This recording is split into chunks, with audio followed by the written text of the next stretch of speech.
Terima kasih Anda masih bersama kami. Bagi Anda yang baru saja bergabung, kami hadirkan kembali 3 berita utama hari ini. Aksi unjuk rasa memperingati Hari Anti Korupsi Internasional di depan kantor Bupati Tegal berlangsung ricuh. Melalui rapat pleno rekapitulasi KPU Jawa Tengah, Paslon Lutfi Yassin ditetapkan sebagai pemenang pemilihan gubernur. Kasus kematian bocah perempuan 9 tahun masih dalam penyelidikan. Jasad korban diotopsi dan 8 orang saksi diperiksa.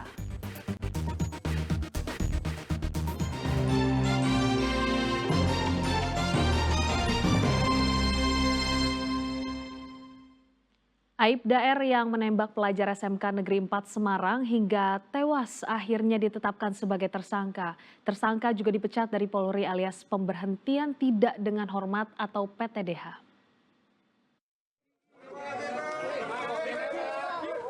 Dengan pengawalan ketat, Aibda Robik Zainuddin yang mengenakan seragam kepolisian dilengkapi rompi berwarna hijau langsung memasuki ruang sidang bidang profesi dan pengamanan Polda Jateng pada hari Senin lalu. Dalam agenda sidang kode etik menghadirkan sejumlah saksi Kompolnas serta perwakilan keluarga korban. Sidang etik Aibda Robik yang berlangsung tertutup selama 8 jam. Setelah melalui serangkaian pemeriksaan, Polda Jawa Tengah akhirnya menetapkan Aibda Robik Zainuddin sebagai tersangka kasus penembakan terhadap siswa SMKN 4 Semarang berinisial GRO. Penetapan Robik sebagai tersangka ini berdasarkan hasil gelar perkara yang dilakukan penyidik di Treskrimum Polda Jateng. Tersangka juga dijatuhi sanksi pemecatan atau pemberhentian tidak dengan hormat atau PTDH. Aibda R selaku terduga pelanggar ini mendapat putusan PTDH, yaitu pemberhentian tidak dengan hormat. Demikian. Apa si R ini banding atau gimana putusannya? Untuk tadi disampaikan beliau akan banding.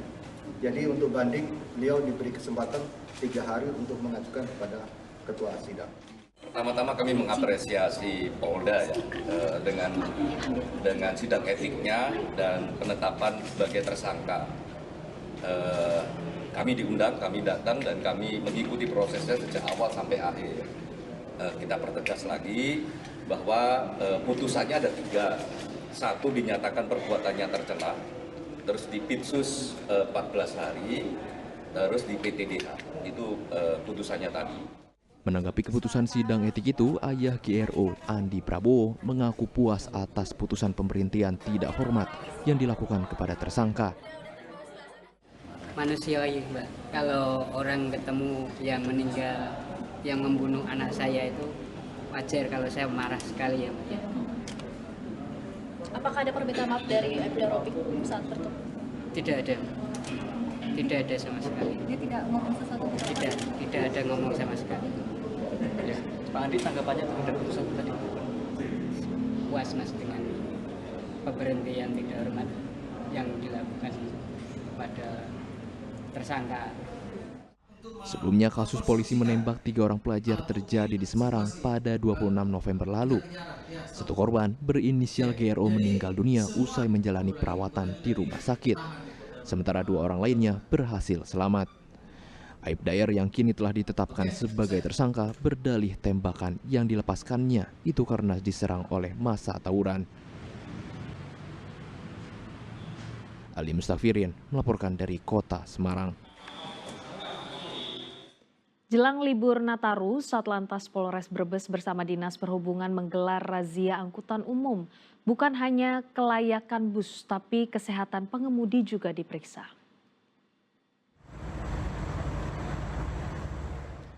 Untuk menekan angka kecelakaan bus, razia kelayakan armada bus antar kota antar provinsi kembali digelar di Terminal Bus Tanjung, Kabupaten Brebes. Razia yang dilakukan pada Senin siang memeriksa satu persatu armada bus di Terminal Tanjung. Pemeriksaan meliputi dokumen, kelengkapan surat-surat kendaraan hingga lampu, rem, wiper, dan ban. Petugas menemukan 1 unit bus yang tidak layak jalan. Bus memiliki alat pemadam kebakaran atau APAR sudah kadaluarsa sejak 2014 serta minimnya alat pemecah kaca. pada dasarnya adalah untuk memastikan keselamatan penumpang dan pengguna jalan yang lain. Jadi dalam rangka ini kita mengecek kondisi bus, kondisi pengemudi, kondisi penumpang. Dalam hasil pemeriksaan tadi ditemukan salah satu bus, armada bus, untuk surat-surat bagus, kelayakan bagus. Satu yang ditemukan yaitu Afar kedaluwarsa. Sedang petugas juga memeriksa kesehatan para pengemudi bus. Petugas akan melarang pengemudi yang terbukti sakit karena membahayakan bagi keselamatan para penumpang. Sugihartono melaporkan dari Brebes. Kita beralih ke informasi berikutnya. Kasus kematian bocah perempuan 9 tahun yang ditemukan tewas terbungkus karung di gudang dalam rumahnya di Pemalang masih dalam penyelidikan polisi. Kini polisi melakukan otopsi jasad korban dan telah memeriksa 8 orang saksi.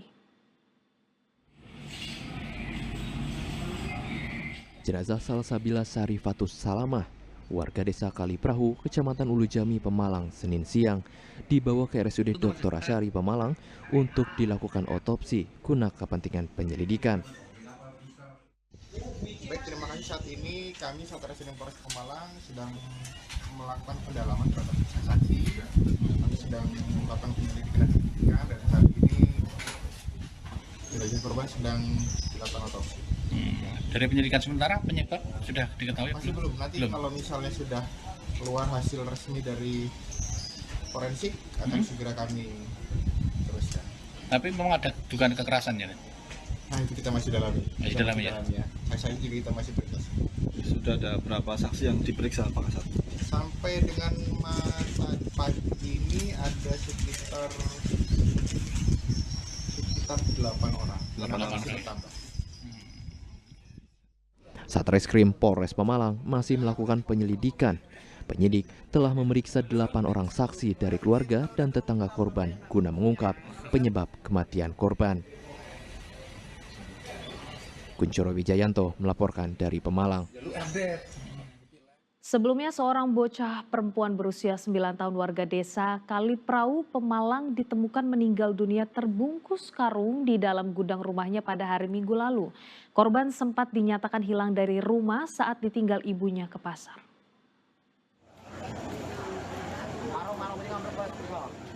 Warga desa Kaliprahu, Kecamatan Ulu Jami, Pemalang digemparkan dengan tewasnya seorang bocah perempuan berusia 9 tahun terbungkus karung pada hari Minggu lalu.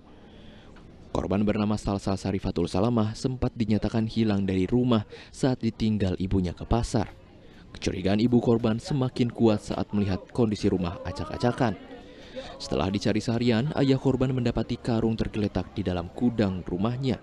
Setelah dibuka, ternyata berisi jasad putrinya dalam kondisi meninggal dunia dengan luka di mulut dan sekujur badannya membiru. Itu kan ke pasar jam 10. Yang ke pasar siapa? Ibu. Ibu ke pasar. Terus kamu? Saya PKL. Terus? Bapak? Tiga. Keluarga nggak ada di rumah semua? Iya, nggak ada di rumah. Terus? Adik sendiri. Adik sendiri? Iya. Terus pulang jam 11 itu. Dicari? Iya, nggak ada. Dicari nggak ada? Kantong Pupuk? biasa kan biasa anak pribadi. Boleh tahu ya kalau saya mana Pak. Maksud saya udah gini kan. Udah biru semua. Udah saya ikutin. Sudah biru? Ada luka di bagian mana, Mbak? Bibir.